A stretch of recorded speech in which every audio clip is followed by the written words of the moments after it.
10 points sur le premier bloc, le bilan est correct mais peut encore mieux faire pour Brive. Alors pour lancer définitivement sa saison, le CABCL a coché ce déplacement à la Rabine et ambitionne les 4 points. Mais c'est Vannes qui prend les devants dans ce match à la 7e minute de jeu avec cette pénalité sous les poteaux de Christopher Ilsenbeck.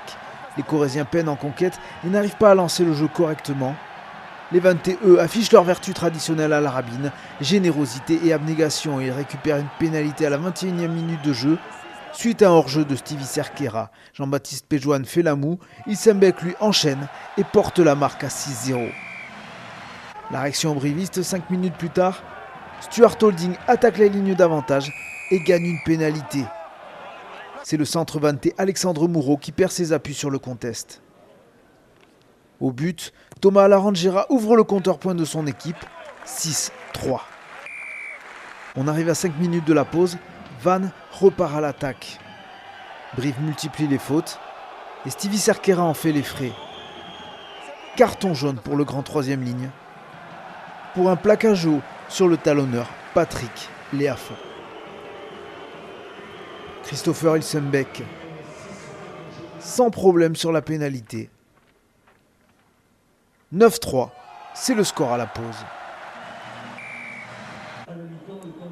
La seconde période reprend sur les mêmes bases que la première, serrée et cadenassée.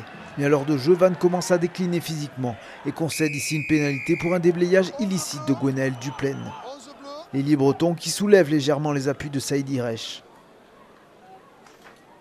Thomas Larangera se charge de la pénalité longue distance et ça passe.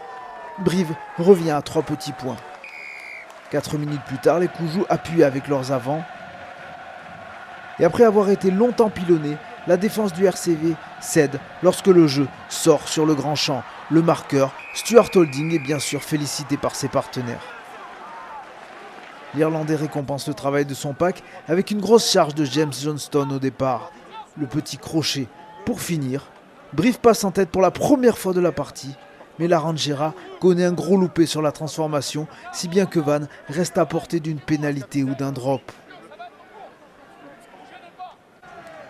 Et les Bretons vont aller la chercher cette munition grâce à leur mêlée.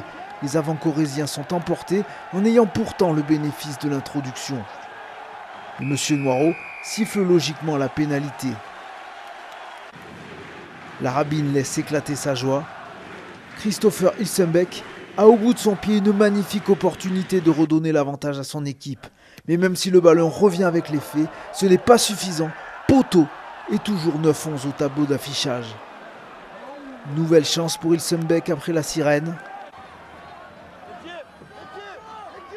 Mais son drop est contré.